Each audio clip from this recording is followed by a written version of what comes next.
पंचावत संखारा उपादवय धम्मिनो उपजित्वा निरुज्झन्ति ते संगुपसमो सुखो। संपूर्ण जगाला ज्यांनी सुख, शांती, मानवता तथा दुःख मुक्तीचा आर्य संदेश दिला, असे ते दुःख मुक्तीचे मार्गदाता, दुःखमुक्त महामानव, महान कारुणिक तथागत भगवान सम्यक संबुद्ध तथागतांनी आपल्या शुद्ध प्रज्ञेतून निर्मिलेला सद्धम्म आणि त्याच सद्धम्माचा गेली 2500 वर्षांपासून सातत्याने अहोरात्र प्रचार आणि प्रसार करणारा पूजनीय भिक्खू संघ, ज्यांच्या महान आणि असीम त्याग प्रभावामुळे आपल्याला जो हा अनमोल असा बुद्ध धम्म लाभला आणि ज्यांच्यामुळे आपल्याला हे एवढे मोठे वैभव प्राप्त झाले, असे महान युग प्रवर्तक, भारतीय राज्यघटनेचे प्रमुख शिल्पकार, परमपूज्य बोधिसत्व डॉक्टर बाबासाहेब आंबेडकर आणि सर्वच संत महापुरुषांच्या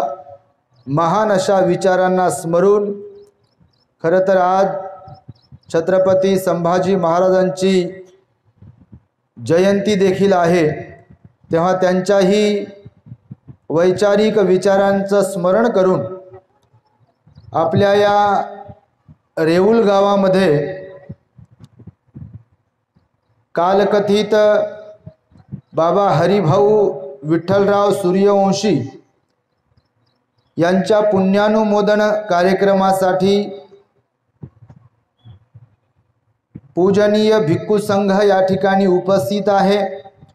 भिक्खू संघामध्ये उपस्थित असलेले आमच्या डाव्या बाजूला बसलेले आमचे धम्मबंधू, प्युरिटी ऑफ माइंड या यूट्यूब चॅनलचे संचालक आणि औरंगाबाद जिल्हा भिक्खू संघाचे सन्माननीय सचिव असलेले भिक्खू धम्मबोधीजी थेरो, त्याचप्रमाणे ज्यांनी आत्ताच आपल्याला सुंदर अशी धम्मदेसना देऊन उपकृत केले आहे, असे आमचे धम्मबंधू सर्च अँड रिसर्च या यूट्यूब चॅनलचे संचालक, औरंगाबाद जिल्हा भिक्खू संघाचे सन्माननीय कोषाध्यक्ष भिक्खू एन धम्मानंदजी थेरो, त्याचप्रमाणे ज्यांच्या निमंत्रणावरून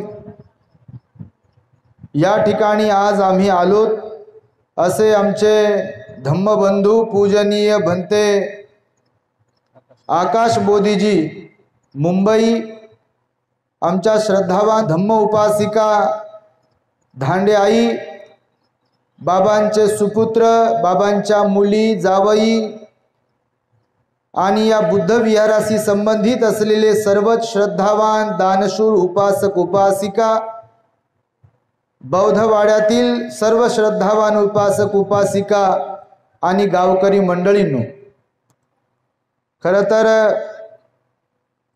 आम्ही गावात आलो तेव्हा आमच्या भंतेंनी सांगितलं की विहार दुरूनच आम्हाला दिसले आणि आम्हाला अतीव आनंद झाला। आम्ही सगळीकडे फिरतो महाराष्ट्रामध्ये, महाराष्ट्राच्या बाहेर धम्मप्रचारासाठी, तेव्हा काही ठिकाणी गेल्यानंतर आनंद होतो, तर काही ठिकाणी गेल्यानंतर थोडं निराशाजनक वातावरण आमच्यामध्ये निर्माण होते। बाबांचा आज पुण्यानुमोदनाचा कार्यक्रम आहे। आमच्या धांड्याई गेल्या अनेक वर्षांपासून आमच्या संपर्कात असतात, त्या श्रद्धावान उपासिका आहेत, उपोषणशीलधारी आहेत, भिक्खू संघाच्या सेवेत राहतात। त्यांनी स्वतःचा एक पुत्र भिक्खू संघामध्ये दान दिलेला आहे, तेव्हा त्यांचं निमंत्रण आम्ही टाळू शकलो नाही। आमच्या भिक्खू संघाने आम्हाला सांगितलं की आपण गेलो पाहिजे आणि आम्ही इथे आलोत। खरं तर पत्रिकेवरती जो मजकूर लिहिलेला आहे त्या मजकुरातच असं लिहिलं आहे, जीवन हे क्षणभंगूर आहे,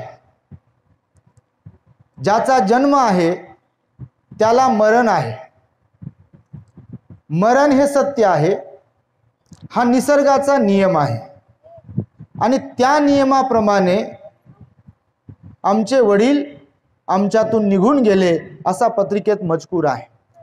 या छोट्याशा 2 ओळींच्या मजकुरामध्ये संपूर्ण मानवी जीवनाचा अर्थ सामावलेला आहे. तुम्ही जर गांभीर्याने या जीवनाकडे पाहत असाल तर आपल्या घरातल्या लोकांसह आपल्या नातेवाईकांमधली लोक, समाजातली लोक, शेजारची लोक, शेजारच्या गावातली लोक, कधी म्हातारी माणसं तर कधी म्हाताऱ्या महिला, कधी तरुण मुलं तर कधी तरुण मुली, कधी लहान मुलं तर कधी लहान मुली आणि कधी कधी एखाद्या माता भगिनीच्या गर्भामध्ये पोटामध्ये असलेली बाळं, ह्या सर्वच लेवलची जीव मृत्युमुखी पडत असतात.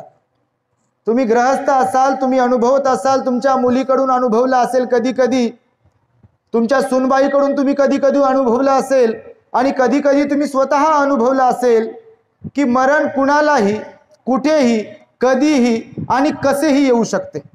कोणी श्रीमंत असले काय, कोणी गरीब असले काय, कोणी ज्ञानी असले काय, कोणी अज्ञानी असले काय, कोणी धार्मिक असले काय, कोणी अधार्मिक असले काय, मृत्यूचा याच्याशी काही संबंध नाही. भगवान म्हणतात या शरीराच्या भ्रमात आपण पडू नये, या सौंदर्याच्या भ्रमात आपण पडू नये, या शरीराला माझं शरीर असं म्हणण्यात वेळ वाया घालवू नये. भगवान म्हणतात या शरीराने जे जे म्हणून काही जिवंतपणा तुम्हाला करता येईल ते ते तुम्ही करत राहिलं पाहिजे. जे जीवन आहे आपल्याला मिळालेलं मनुष्य जीवन हे सर्वोत्कृष्ट जीवन आहे, सर्वोत्तम असं जीवन आहे. मानवी जीवन हे सर्वोत्तम आहे. त्याचा उपभोग घेता आला पाहिजे आपल्याला. उपभोग घेणे म्हणजे काय तर खा प्या आणि मौज मजा करा असं नाही आहे. इथे ठेवून काय चाललोय आपण हा मुद्दा फार महत्वाचा. मी नेहमीच्या प्रवचनामध्ये सांगत असतो, एक तर सोडून जावं लागते, नाही तर देऊन जावं लागते. आपल्याला 2च गोष्टी घडतात आपण जाताना किंवा गेल्यानंतर. एक तर सोडून जावं लागते, नाहीतर देऊन जावं लागते. जास्त लोक सोडूनच जातात, फार कमी लोक देऊन जातात. जसे बाबासाहेब, जसे भगवान बुद्ध, जसे धम्मगुरू, अरहत भिक्खू, संत महापुरुष जेवढे इथे आले ते देऊन गेले. लोक रडले पाहिजे, आपण हसत गेलो पाहिजे.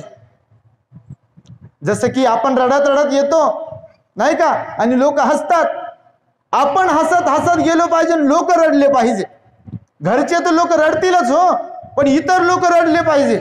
म्हणजे आपण काहीतरी करून चाललो, आपल्यात काहीतरी खासियत होती, आपल्यात काहीतरी चांगुलपण होतं, आपण कोणाला तरी ओळखणारे होतो, आपण कोणाला खाऊ पिऊ घालणारे होतो, आपण लोकांना जवळ करणारे होतो, आपण लोकांना मदत करणारे होतो, याचा त्याच्यावरून अर्थ निघतो. बाबासाहेब गेले 6 डिसेंबरला आणि 7 डिसेंबरला बाबासाहेबांचा अंतिम संस्कार झाला होता मुंबईमध्ये, तुम्हाला माहित असेल. तेव्हा काही mobile, Android phone, Facebook, WhatsApp, mobile हे काही नव्हतं. पण तरी देखील 10 ते 12 लाख लोक महाराष्ट्र आणि महाराष्ट्राच्या बाहेरून मुंबईत दाखल झाले होते. आणि प्रत्येक जण असं रडत होतं म्हणतात. आचार्य आत्रेंचं वर्तमानपत्र होतं मराठा, त्या मराठा दैनिक वर्तमानपत्रामध्ये बातमी छापून आली होती. प्रत्येक जण त्या 10-12 लाख लोकांमधला प्रत्येक जण, बाई माणूस, पोरगा पोरगी असं रडत होतं जणू काही आपला स्वतःचा रक्ताचा बाप गेलेला आहे. का रडत असतील लोक? आताही बाबासाहेबांचं नाव घेतल्यावर आपल्याला त्यांचा त्याग सांगितल्यावर कसं रडायला येते? का तर बाबासाहेबांनी इथल्या पददलित, शोषित, पीडित लोकांना, ज्यांना माणुसकीचा अधिकार नव्हता, कुत्र्या मांजरांपेक्षाही हीन दर्जाचं जीवन एका व्यवस्थेनं ज्यांच्या वाट्याला आणलं होतं, त्या लोकांना बाबासाहेबांनी जीवाला जीवाचं दान दिलं, माणुसकीचं जीवन दिलं बाबासाहेबांनी त्यांना. आणि म्हणून बाबासाहेब तुमच्या माझ्या प्रत्येकाच्या हृदयात आहेत. म्हणून संताचं वचन आहे, मरावे परी कीर्ती रूपी उरावे. म्हणून आमचे भंतेजी पण म्हणाले, आपण किती दिवस जगलो ह्याला महत्व नाही, आपण कसे जगलो ह्याला फार महत्व आहे. चांगलं बनून आपण गेलो पाहिजे, 4 लोकांच्या डोळ्यांमधले अश्रू पुसून आपण गेलो पाहिजे, लोकांना रडवून आपण नाही गेलो पाहिजे. हे जीवन नश्वर आहे बांधवांनो, क्षणभंगूर आहे. इथे कुणाचाच भरवसा नाही. प्रत्येक जण जाण्यासाठी इथे आलेला आहे, प्रत्येक जण. मी तुम्हाला एक छोटीशी स्टोरी सांगणार आहे मोटिवेशनल, की जीवन काय आहे. एक राजा होता, त्याला 4 राण्या होत्या.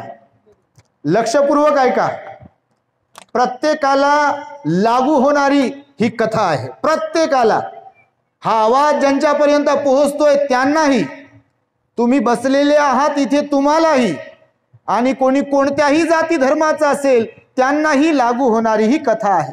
तेव्हा लक्षपूर्वक ऐकावे. एक राजा होता, त्याला 4 राण्या होत्या.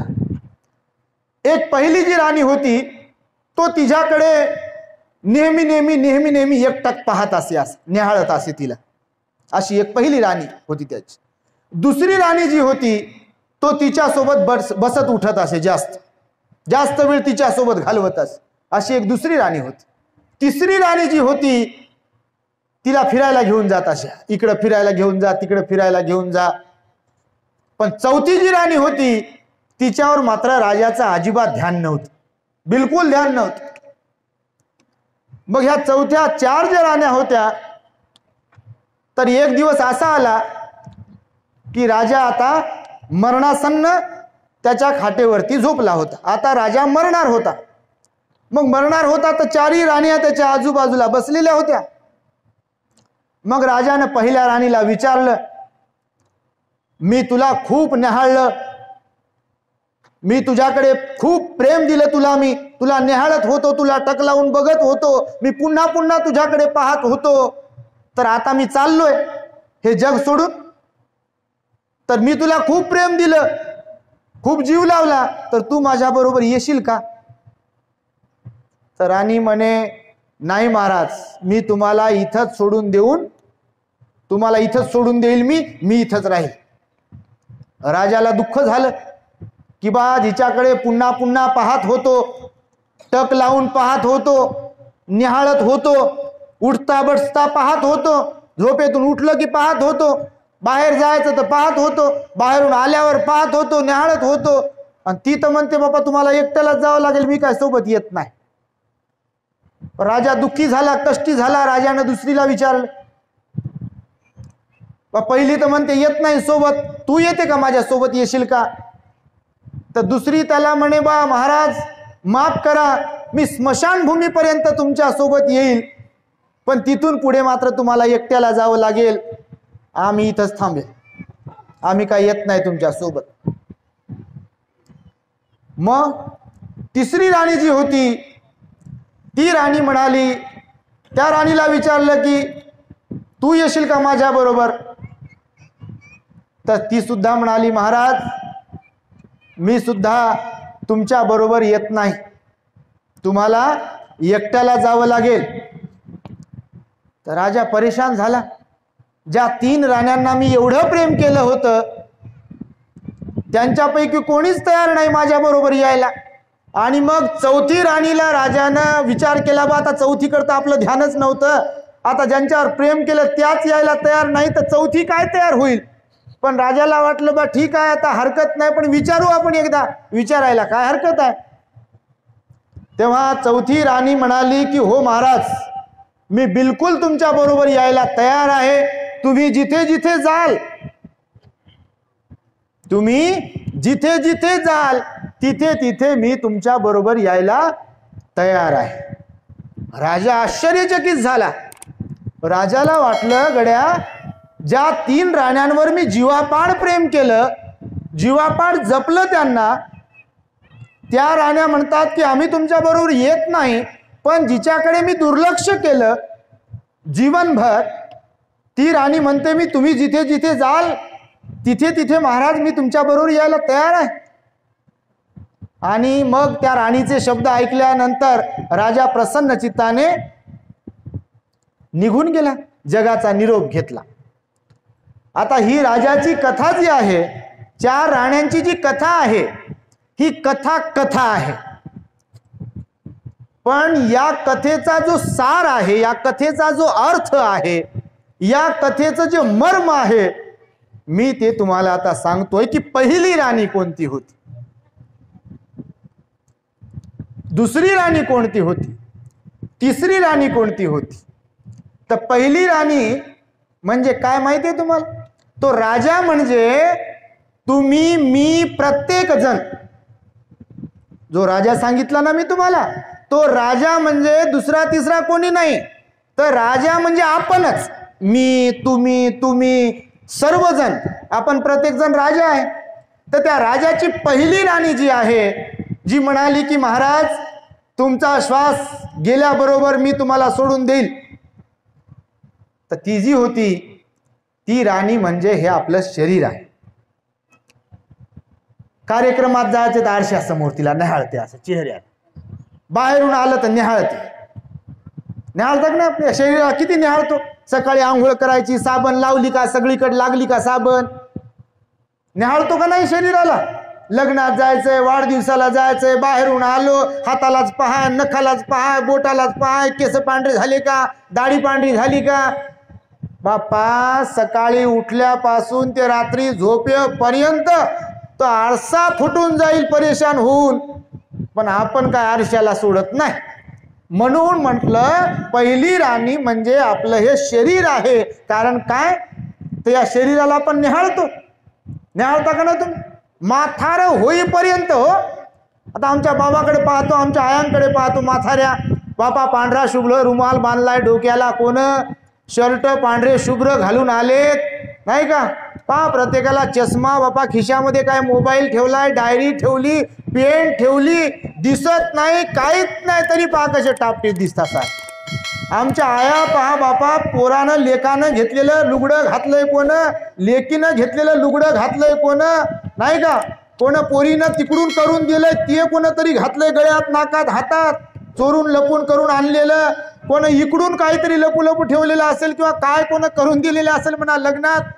पाहण तुम्ही, हे शरीर म्हातार होते, परंतु त्याला लक्ष देणं, त्याला न्याहाळणं, त्याचा अजून थाट कसा वाढेल याच्यावर किती बारीक लक्ष असते आपलं. आणि म्हणून पहिली राणी जी आहे ते आपलं शरीर आहे. आणि जेव्हा श्वास आपला बंद होतो तेव्हा आपण, शरीर तर इथंच राहते पण आपण मृत्युमुखी पडतो, नाही का. म्हणून राजाला पहिली राणी म्हणते की महाराज मी तुमच्या बरोबर येणार नाही.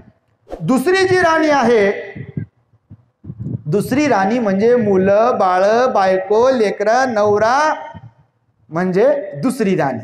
तर दुसरी राणी काय म्हणाली होती, महाराज स्मशानभूमीपर्यंत मी तुमच्या सोबत येते, पण तिथून मात्र आम्ही माघारी येऊ, जावं मात्र तुम्हालाच लागेल, म्हणाली होती. बरोबर.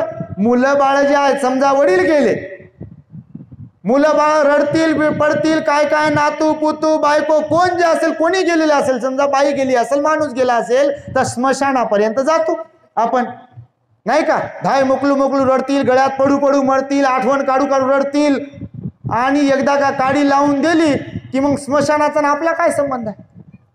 जाते का कोणी रोज तिथं जाऊन रडते का स्मशानात? पाहिलं का तुम्ही स्मशानात जाऊन रोज रडू लागले म्हणून? तुमच्यापैकी तुम्ही तरी कधी गेले का स्मशानात? आता घराघरातलं कोणी ना कोणीतरी गेलेले असते, रडले का तुम्ही कधी?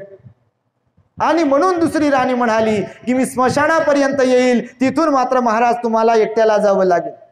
तिसरी जी राणी आहे, तिसरी राणी राजाला म्हणाली होती की महाराज तुम्ही निघून गेलात की मी दुसरा नवरा करेन. ते मी तुम्हाला सांगितलं नाही. तिसरी जी राणी होती ती काय म्हणाली होती, महाराज तुम्ही गेलात की लगेच मी दुसरा नवरा करेन. कोणती तिसरी राणी माहितीये? धन दौलत पैसा. तुम्ही एकदाचे गेला, लय मरमर करून किती कमवला असेल तुम्ही, आणि लय छाती फुगू फुगू लोकांना जरी सांगितलं तुम्ही की हा माझा पोरगा पहा, ही माझी पोरगी पहा, आणि मी पोरांना शिकवलं, मी पोरांना मोठं केलं, लय मोठं लग्न लावून दिलं, लय मोठी शेती घेतली, लय मोठं घर बांधलं, तुम्ही उर बडू बडू किती लोकांना सांगा जिंदगीभर, एकदा तुमचं बटन दबलं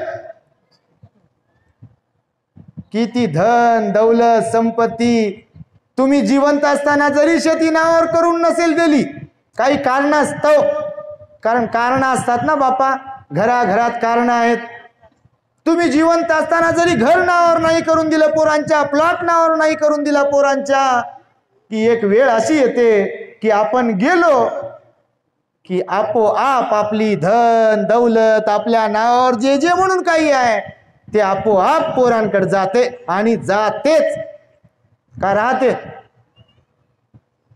आई राहत नाही बरोबर जाते. म्हणून तिसरी राणी म्हणाली की महाराज तुम्ही गेल्याबरोबर दुसरं लग्न करते. दुसरं लग्न करते म्हणजे असं की तुम्ही आता मालक तुम्ही आहात.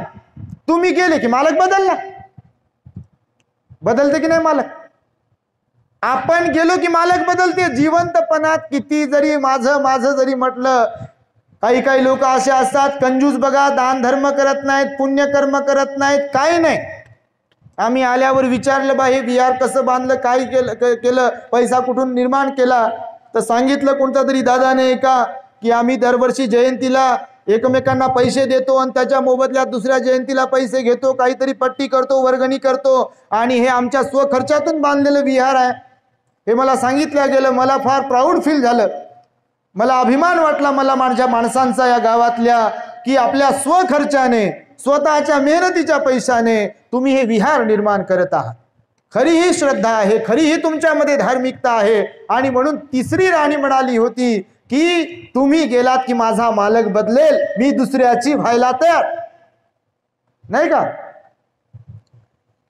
कारण असं म्हटलेलं आहे. आणि चौथी राणी तुम्हाला सांगतो मी. चौथी राणी जी आहे ती चौथी राणी आहे की जिच्याकडे राजाचं अजिबात लक्ष नव्हतं. होतं का लक्ष राजाचं अजिबात नव्हतं. ती कोणती आहे चौथी राणी माहिती आहे की तुमचं पण लक्ष नसते. ती राणी म्हणजे शील सदाचार पुण्यकर्म दान पुण्य प्रेम आपुलकी जिव्हाळा ह्याच्याकडे कुठे लक्ष असते आपलं. याला नाव ठेव त्याला नाव ठेव हिच्याकडे पाहून तोंड वाकडं कर तिच्याकडे पाहून तोंड वाकडं कर. कोणीतरी चांगले कपडे घातले तोंड वाकडं कर. कोणीतरी दागिना घेतला आपल्यापेक्षा चांगला तोंड वाकडं कर. कोणीतरी चांगला ड्रेस घेतला तोंड वाकडं कर. कोणाची तरी आपल्या सुनापेक्षा चांगली सून आली तोंड वाकडं कर. कोणाची सून चांगली नांदू लागली तोंड वाकडं कर. बापा तोंड वाकडं करता करताच एक दिवस तोंड वाकडं होते आपलं. पण जिवंतपणात काही आपल्याला तोंड सरळ करता येत नाही. लय लोकांसोबत असं घडतं. खुनवा खुनवी असं बारीक पाहणं असं तिरप्या नजरेनं पाहणं विचारूच नका. तुम्ही मायबाप आहात म्हणून हे बोलतो आम्ही. हे असे अवगुण बाळगतात बघा. याचा द्वेष कर त्याचा द्वेष कर याचा राग कर त्याचा राग कर भांडण करत राह नको ते भांडण उकरू काढत राह असं करता करता जिंदगी जाते. आणि एक दिवस बटन दबते गेले आणि गेल्यावर काय खरं. म्हणून भगवंताने सांगितलंय की जिवंतपणामध्ये माणसांवर प्रेम करा. जिवंतपणी माणसांना ओळखा. तुमच्या प्रेमाची गरज असते घरातल्या लोकांना. तुमच्या आपुलकीची गरज असते घरातल्या लोकांना. तुमच्या समजूतदारपणाची गरज असते घरातल्या लोकांना बाहेरच्या लोकांना. समाजाला पण तुमची गरज आहे. विहाराला तुमची गरज आहे. समाजातल्या सगळ्या कार्यामध्ये सुद्धा तुमची गरज आहे. बाबासाहेबांची चळवळ चालवण्यासाठी सुद्धा तुमची गरज आहे. धम्माचा प्रचार करण्यासाठी देखील तुमची गरज आहे. म्हणून प्रत्येकाने आपलं नैतिक कर्तव्य समजून आपल्यामध्ये माणुसकी जपली पाहिजे. चांगले बनून मेलो पाहिजे. लोक वाईट बनून तर मरतातच हो. चांगलं बनून मेलो पाहिजे आपण. वाईट बनून मेलं तर बनतात लोक बरं झालं म्हणतात एकदाच मेल. ते ओसामा बिन लादेन गेला तर काही लोकांना पेढे वाचले फटाके फोडले बघा. मागे आम्ही ऐकलं होतं. ओसामा बिन लादेन कोण होता ते काय. लोकांना पेढे वाटले म्हणे फटाके फोडले म्हणे. असं कोणी गावातलं वाईट माणूस खराब माणूस बाई गेलं की लोक म्हणतात बरं झालं गेले. आणि एखादा चांगला माणूस चांगली बाई गेले की लय हळहळ व्यक्त करतात बघ. म्हणजे आपोआप घडतं हे सगळं काय. म्हणजे आपण जर चांगलं आहे तर लोक हळहळ व्यक्त करतात. कोणाला सांगावं लागत नाही हळहळ व्यक्त करण्यासाठी. आणि कोणी जर वाईट आहे तर लोक म्हणतात बरं झालं. असंच झालं पाहिजे म्हणतात. हे जे झालं ते चांगलं झालं म्हणतात. पीडा गेली म्हणतात लोक. तर आपण मेल्यावर असं कोण म्हणण्याची वेळ येऊ देऊ नका की पीडा गेली. चांगलं बनून राहा. महापुरुषांच्या विचारांप्रमाणे राहा. चांगलं वागा चांगलं बोला. लोकांचे संसार उद्ध्वस्त होतील असं बोलू नका असं वागू नका. हाय लय लागते लोकांची. लोकांचे संसार उद्ध्वस्त होतील, लोकांचे घर उद्ध्वस्त होतील, लोकांच्या संसाराचं वाटोळ होईल. असं कधी बोलू नका, असं कधी वागू नका. कारण पृथ्वी गोल आहे. आज दुसऱ्यावर वेळ आली असेल तशीच वेळ उद्या आपल्यावर येऊ शकते. कारण पृथ्वी गोल आहे. नेहमी सांगत असतो मी, पृथ्वी गोल आहे. आज ज्यांच्यावर वेळ आली आहे उद्या आपल्यावर येऊ शकते. म्हणून चांगलेच राहा, चांगलेच बोला, चांगलेच वागा. जीवन हे नश्वर आहे, क्षणभंगूर आहे. आपण कधी जाऊ हे तुम्हाला मला कुणालाच माहित नाही. ठेचा लागून माणसं मरतात, ठसका लागून माणसं मरतात, पहिला अटॅक येऊन माणसं मरतात, दुसरा तिसरा अटॅक येऊन माणसं मरतात, शेतात माणसं मरतात, घरात माणसं मरतात, दवाखान्यात नेताना माणसं मरतात, दवाखान्यात गेल्यावर माणसं मरतात, भारी भारीचे इंजेक्शन घेत असताना माणसं मरतात, मोठ्या मोठ्या दवाखान्यात ऍडमिट असताना माणसं मरतात. हो, कोणावरही वेळ येऊ शकते मरणाची. कोणी अमृत पिऊन आलं नाही आपल्यापैकी की आपल्याकडे लय शेती आहे म्हणून आपण जिवंतच राहू, असा आहे का भरोसा कोणाला? आहे का कोणाला तरी? जे आज गेले त्यांची जागा उद्या आपण घेणार आहोत. आपण कोणाच्या तरी मौतीला आज जातो आणि उद्या आपल्या मौतीला दुसरे येतात. फरक एवढाच असतो. आणि म्हणून मी नेहमी सांगतो की हे मानवी जीवन जे आहे हे फार दुर्मिळ आहे. आपल्याला मिळालं ते त्याचा सदुपयोग घ्या. प्रेमाने राहा, प्रेमाने बोला, प्रेमाने वागा, माणुसकीने वागा, लोकांना मदत करा, लोकांच्या सुखदुःखामध्ये धावून जात राहा, लोकांशी सर्वांशी चांगलं वागा, महापुरुषांच्या विचारांप्रमाणे वागा, बुद्ध बाबासाहेबांच्या विचारांप्रमाणे वागा. कारण तुम्हाला मला प्रत्येकाला सारखेपणानं जावं लागणार आहे. आपण इथे राहणार नाही. हे झाडं इथेच राहतील, विहार इथेच राहील, घर इथेच राहील, तुमचं घरातलं कपाट इथेच राहील घरात तुमच्या. त्या कपाटाची चाबी आपल्याकडून दुसऱ्याकडे जाईल. गळ्यातलं मंगळसूत्र घरातल्या लोकांकडे जाईल. तुमच्या अंगावर जे जे काही सोनं चांदी माणिक मोती हिरे असतील, तुम्ही ज्या पैशाला माझा माझा म्हणता तो सगळा पैसा, तुमच्या बँकेतलं बॅलेन्स आज जरी तुमच्या नावावर असेल तर आपण गेलो की ते आपोआप आपल्या लेकरांकडे जाते बघा. म्हणून भगवान म्हणतात की जोपर्यंत जिवंत आहोत तोपर्यंत आपुलकीने प्रेमाने वागा, सर्वांना समजून घ्या. आपलंच खरं नसते, कधी कधी आपणही चुकतो. असं थोडी आहे की आपलंच खरं. वाटतं तसं आपल्याला, पण जसं वाटतं तसं नसतं. मग ते कोणाच्याही बाबतीमध्ये असो. म्हणून चांगलं बनून जीवन जगावं असा हा माझा सांगण्याचा हेतू होता. मी अपेक्षा करतो की 4 राण्या तुम्हाला समजल्या असतील. त्या 4 पैकी 3 राण्या तुम्ही बनू नका.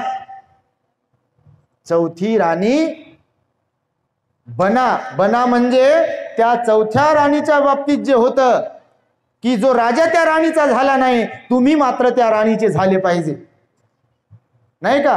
शील सदाचार तुमच्यामध्ये असला पाहिजे, नैतिकता तुमच्यामध्ये असली पाहिजे, दान पुण्याचा गुण तुमच्यामध्ये असला पाहिजे, शील सदाचाराचा गुण तुमच्यामध्ये असला पाहिजे, ध्यान करण्याचा, साधना करण्याचा गुण तुमच्यात असला पाहिजे, आणि मंगल मैत्री करण्याचा गुण तुमच्यात असला पाहिजे, परोपकाराचा गुण तुमच्याकडे असला पाहिजे, माणसांना ओळखण्याचा गुण तुमच्याकडे असला पाहिजे, लोकांच्या सुखदुःखामध्ये धावून जाण्याचा गुण तुमच्यामध्ये असला पाहिजे. आपल्या लेकरांसमान दुसऱ्यांच्या लेकरांना तुम्ही समजलं पाहिजे. माय बापाला, सासू सासऱ्यांना तुम्ही जिवंतपणा जीव लावला पाहिजे. माय बाप सासू सासरे जे असतात त्यांना जिवंतपणामध्ये जीव लावला पाहिजे. त्यांची हाय नाही घेतली पाहिजे. सगळ्यांना माय बाप आहे, सगळ्यांच्या घरात म्हातारे लोक आहे. कोणी माय म्हणून आहे, कोणी सासू म्हणून आहे, कोणी सासरे म्हणून आहे, कोणी बाप म्हणून आहे. तुम्हाला प्रत्येकाला, ज्याला ज्याला महिलांना सासू असेल, सासरे असतील, त्यांना बापही असेल आणि माय असेल तुम्हाला, नाही का? शेवटचा मुद्दा सांगतो मी. पहिल्यांदाच आपल्या या राहुल गावला आलो आमच्या आईमुळे, भंतेजीमुळे, म्हणून शेवटचा मुद्दा सांगतो. प्रत्येकाला तुम्हाला आई असेल. लग्न झालेल्यांची गोष्ट करतो, आयांची, माझ्या सगळ्या इथे बसलेल्या. तुम्हाला प्रत्येकाला आई असेल, कोणाची आई गेली असेल, नाही का? प्रत्येकाला तुम्हाला बाप असेल, कोणाचा बाप गेला असेल. ज्यांचे ज्यांचे जिवंत आहेत आणि ज्यांचे जिवंत होते त्या कोणत्या तरी मायांबद्दल, बापाबद्दल, तुमच्या मायाबद्दल, बापाबद्दल तुम्हाला कधीतरी वाईट भाव निर्माण झाला बरं का? झाला असेल का? कधी होतो का? माझी माय लवकर मेली पाहिजे, माझा बाप लवकर मेला पाहिजे असं वाटते का तुम्हाला? माझ्या भावजाईनं माझ्या मायला लय त्रास दिला पाहिजे असं वाटते का तुम्हाला? माझ्या भावजाईनं माझ्या बापाला लय त्रास दिला पाहिजे असं वाटते का तुम्हाला? माझ्या भावजाईनं माझ्या भावाला लय त्रास दिला पाहिजे असं वाटते का तुम्हाला? वाटते का? बापा झाकली मूठ आहे वाटते सगळ्यांची. झाकली मूठ आहे ना, सांगाव कुणाला? खोलली तर बापा काही खरं नाही. मग अशी घराघरात आहे झाकली मूठ. मी हा प्रश्न यासाठी विचारला की जसं तुम्हाला वाटतंय की आमच्या आईला आमच्या भावजाईनं त्रास देऊ नये, जसं तुम्हाला वाटतंय आमच्या भावजाईनं आमच्या बापाला त्रास देऊ नये, जसं तुम्हाला वाटतंय आमच्या भावजाईनं आमच्या भावाला त्रास देऊ नये, जसं तुम्हाला वाटतंय आमच्या भावजाईनं नीट नांदाव, वाटतं की नाही? तर जर असं वाटतंय तर आपल्या जवळ कुणाचा तरी बाप आहे, आपल्या जवळ कुणाची तरी माय आहे, आपल्या जवळ कुणाचा तरी लेक आहे, नाही का? मग आपली ड्युटी आहे, आपलं कर्तव्य आहे की ज्या अर्थी आपल्या मायसोबत आपल्या भावजाईनं चांगलं वागावं अशी अपेक्षा आहे, तर आपल्याला ज्याच्याकडे सुपूर्त केलंय त्याची माय आपल्या जवळ आहे, त्याच्या मायसोबत आपण चांगलं वागलो तर आपल्या मायसोबत आपली भावजाई चांगलं वागे. आपल्याला ज्यांच्याकडे सुपूर्त केलंय त्याच्या बापासोबत जर आपण चांगलं वागत असेल तर आपल्याला तोंड आहे भावजाईला सांगायला की बाई आमच्या बापासोबत चांगलं वाग, आमच्या मायसोबत चांगलं वाग. बरोबर की खोटं? सांगा आई, बरोबर आहे? पण इथं गणित लय तुमचं चुकतंय ना. यांचं सोडा हो, यांचं काय खरं आहे? हे राबतात, शेताला जातील, कामाला जातील, पैसे कमवतील, घरात लावतील, पण घरात जे उवा मारायचं काम चालते बारीक बारीक हे माणसं थोडी करतात. तुम्हाला दोष देतोय असं नाही आहे, आम्हाला माय आहे, आम्हाला बाप आहे, त्यांनी आम्हाला जन्माला घातलंय आणि हे त्यांना लागू आहे, हे मी जाहीरपणे सांगतो. पूर्वाश्रमीच्या माझ्या मायबापाला, माझ्या भावाला, माझ्या भावजाईला, माझ्या बहिणीला आणि तुम्ही मायबाप आहात ह्या सगळ्यांना लागू आहे. आणि ही घर घर की कसोटी घराघरात आहे. म्हणून मी सांगतो आहे की मेल्यावर पश्चातापाशिवाय आपल्या वाट्याला काहीच येत नाही. माय गेली की पश्चाताप येते. तुम्हाला कधी झाला असेल तर, मायसाठी मी वेळ दिला नाही, मायला मी समजून घेतलं नाही असं पुरुषांना वाटते कधी कधी. माय गेल्यावर, बाप गेल्यावर असं वाटते कधी कधी. जिवंत असताना वाटत नाही, कारण आपलं लक्ष नसते बापाकडे, आपलं लक्ष नसते मायकडे, आपलं लक्ष बायकोकडे, आपलं लक्ष लेकराकडे, आपण आपल्या धुंदीत असतो. पण एकदा का माय गेली, एकदा का बाप गेला की आपल्याला पश्चातापाचे अश्रू ढाळावे लागतात प्रत्येकाला. जर माणुसकी थोडीफार असेल तर आपल्याला वाटतं गड्या आम्ही चुकलो काहीतरी, मायला वेळ देऊ शकलो नाही, बापाला वेळ देऊ शकलो नाही, बहिणीला वेळ देऊ शकलो नाही असं वाटतंय 99% लोकांना. म्हणून पश्चातापाचे अश्रू येण्याच्या पूर्वी डोळे उघडा आणि स्वतःच्या मायबापाला, सासू सासऱ्यांना समजून घ्या. कारण कधी कधी तर त्यांच्या अगोदर आपण जातो हो. काही काही सासा सासरी जिवंत आहे आणि सून गेली निघून. कोणाची गॅरंटी आहे इथे? आहे का गॅरंटी कोणाची? कधी कधी मायबाप जिवंत आहे पण पोरग मेलं, आहे की नाही? आहे असं, आणि कोणाच्या वाट्याला येऊ शकते ते. म्हणून मी तुम्हाला सांगतो आहे की जीवन हे फार अनमोल आहे. या जीवनामध्ये आनंद उपभोगायला शिका, चांगलं राहायला शिका, चांगलं वागायला शिका, मायबापांना प्रेम द्या, मायबापाला आपुलकी द्या. तुम्ही कल्पना करा, क्षणभर जर माय मेली, अहो घरातली लक्ष्मी निघून जाते. बाप निघून गेला तर घरातली लक्ष्मी निघून जाते. बाप काम करो न करो, पैसे कमवू राहिला असो नसो, चुकल्यावर आपल्याला प्रेमानं सांगेल की अरे गड्या बाबा तुझं चुकते रे, हे करू नको, असा खाऊ नको, असा पिऊ नको, बाहेर जाऊ नको, दारू पिऊ नको. माय हक्काने बोलतो, माय प्रेमाने बोलते. चुकल्यावर डोक्यावर हात फिरवते माय आपली. बायको डोक्यावर हात फिरवत नाही, बायको तुम्हाला शिव्या देते. माय डोक्यावर हात फिरवून सांगते की बापू असं वागू नको ना, मा